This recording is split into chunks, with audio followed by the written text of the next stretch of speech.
Bien.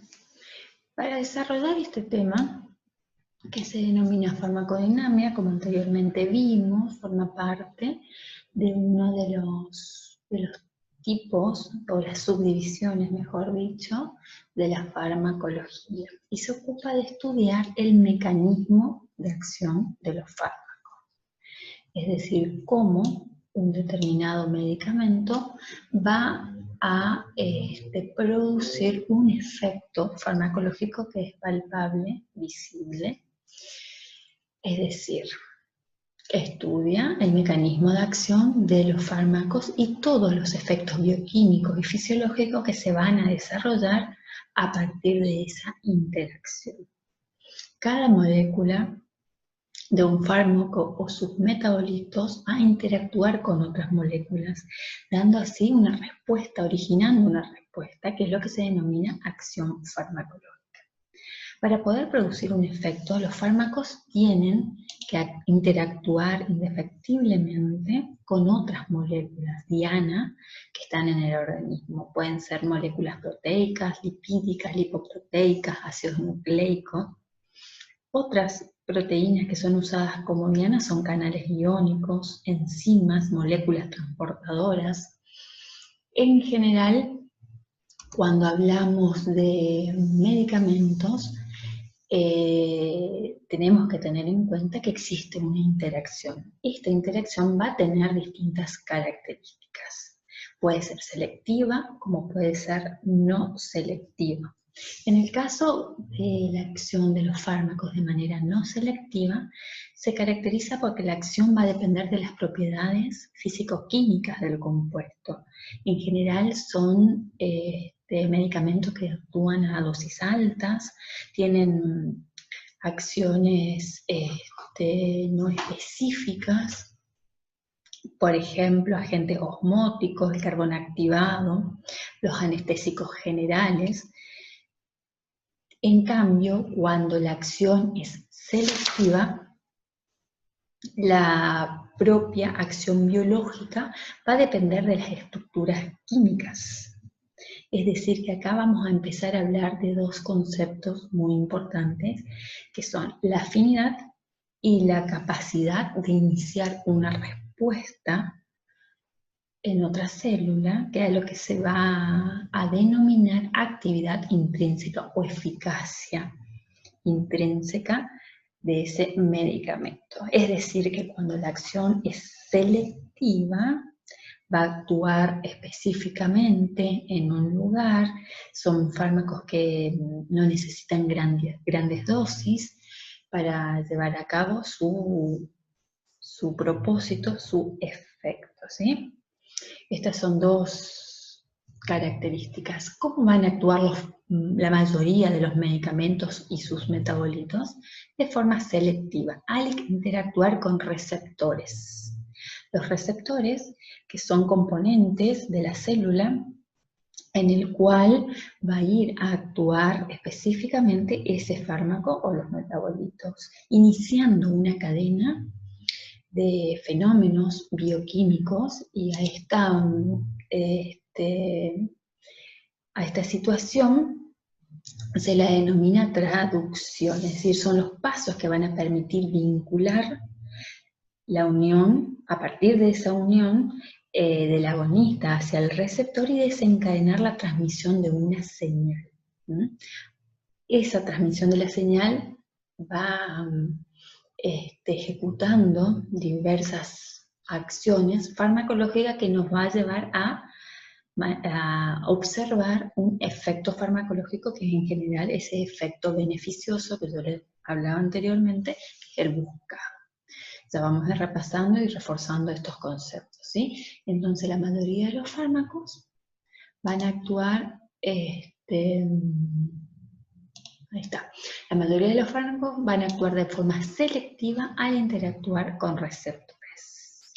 Y los receptores son diversas moléculas. En general, en la mayoría de los casos, el receptor es de naturaleza proteica. Bien.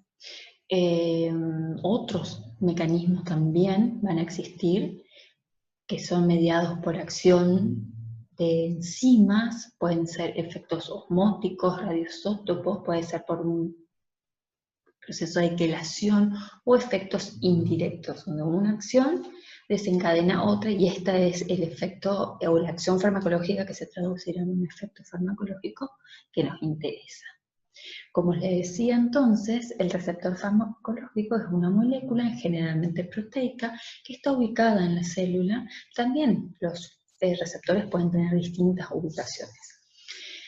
Estructuralmente es específica, de acá viene el término especificidad, para un fármaco u autacoide, ¿sí? A partir de la unión, entonces, de esa interacción, un término que debemos recordar, de la interacción del fármaco y el receptor, se va a desencadenar la respuesta bioquímica que desencadenará esta acción farmacológica y posterior efecto farmacológico. Bien. ¿Qué otras ubicaciones podría tener el receptor? Puede estar a nivel generalmente a nivel de membrana o en la superficie, también puede ser intracelular, intracitoplasmático, intranuclear, mitocondrial. Y esta es la manera, si bien de desencadenar, de producir esa transducción de señales que nos lleva a el efecto farmacológico.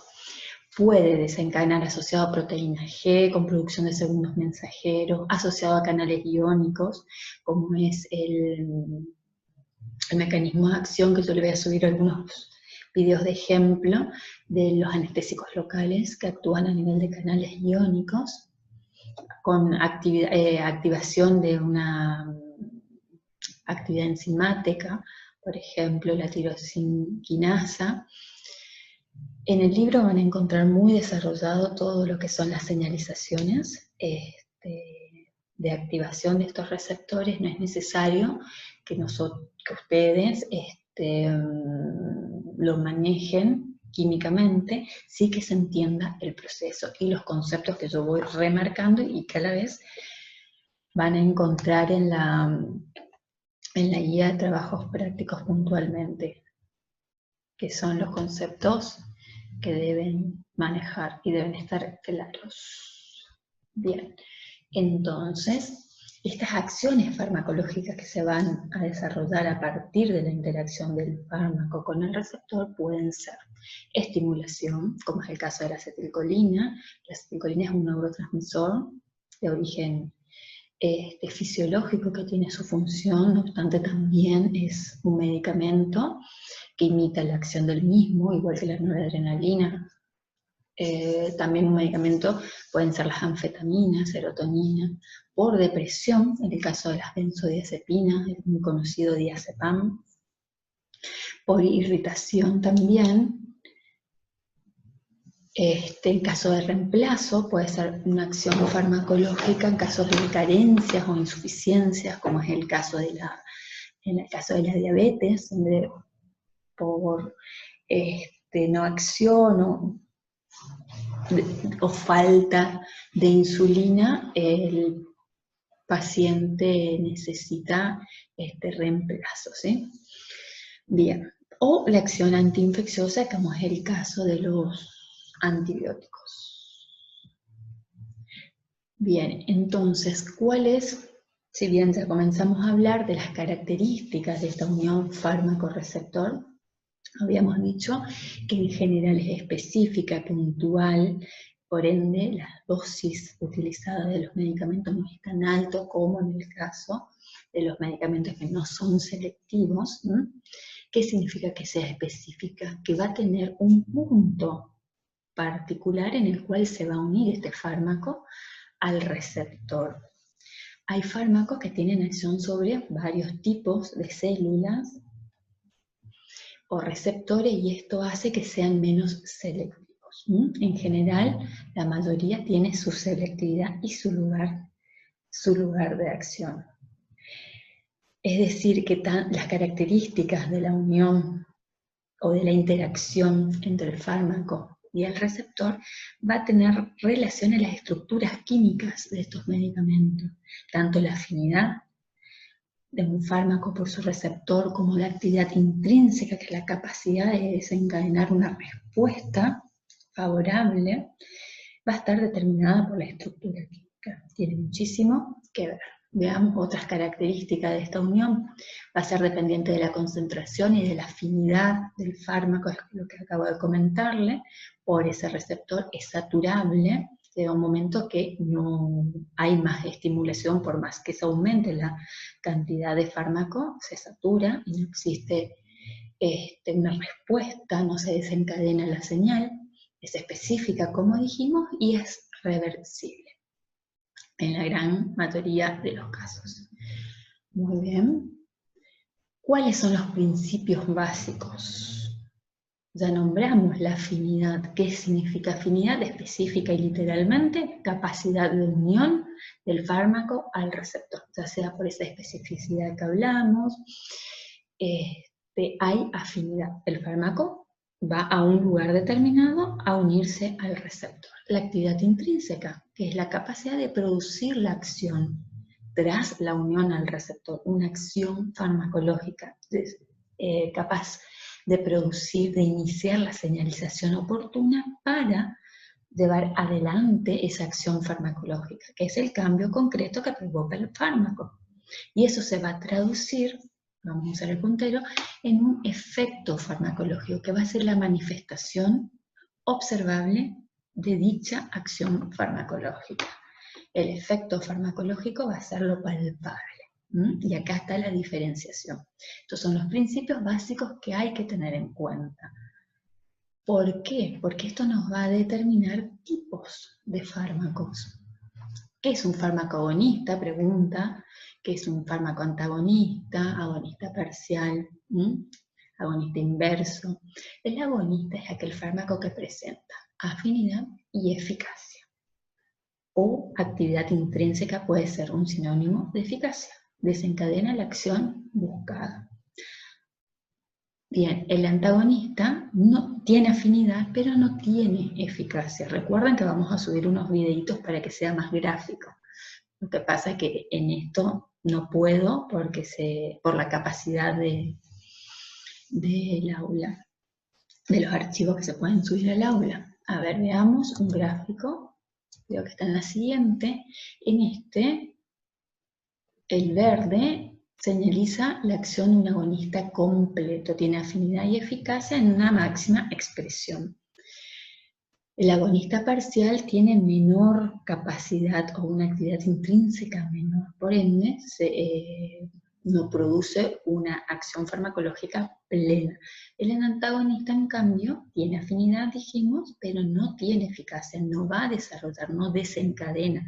Muchas veces es buscado este efecto para contrarrestar desbalances, ya sean fisiológicos o por intoxicación con algún medicamento, y se necesita controlar esa intoxicación y se administra un antagonista, o a veces llamado antídoto, ¿no? Y el agonista inverso tiene afinidad, tiene actividad eficaz, actividad intrínseca, pero es opuesta a la acción del agonista. Bien, repasamos entonces, la afinidad va a ser la capacidad de unión o fijación del fármaco al receptor. Es indispensable para iniciar esta actividad intrínseca propiamente dicha, que es la capacidad de producir una acción fisiofarmacológica después de esta unión. Fundamental. Esos son los mecanismos que vimos recién, mediados por receptor. Ahora, como dijimos también anteriormente, existen mecanismos que no están mediados por receptor, como aquellos que pueden actuar sobre enzimas, como por ejemplo al producir una inhibición enzimática. Un caso muy conocido es la acetilcolinesterasa, que produce inhibición reversible por neostigmina. La neostigmina, mejor dicho, produce la inhibición de la acetilcolinesterasa, que es una enzima que se encarga de desdoblar a la acetilcolina. La ciclooxigenasa la van a escuchar nombrar muchísimo. ¿Por qué? Porque es inhibida por los AINES. Los AINES son los analgésicos, antiinflamatorios no esteroideos. Ejemplo, ibuprofeno, diclofenac, aspirina, utilizados para ese efecto analgésico, antipirético y antiinflamatorio. ¿Cómo actúan? Inhibiendo a una enzima que se llama ciclooxigenasa.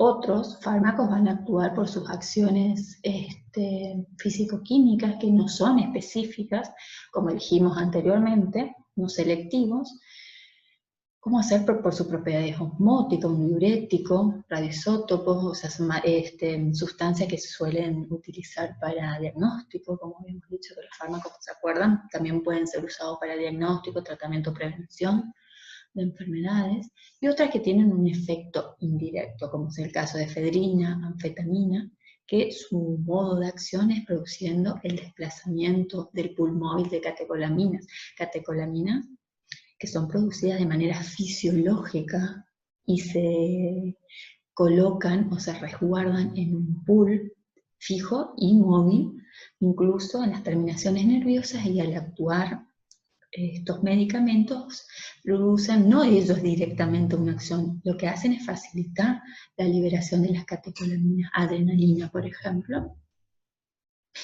y producen el efecto farmacológico a partir de esta sustancia fisiológica, o sea, de manera indirecta, ¿sí? Al liberarse al espacio intersináptico. Son distintos mecanismos de acción. Todo esto lo vamos a profundizar en el libro, no enloquecerse con la parte química o bioquímica de señalización, pero sí es necesario comprender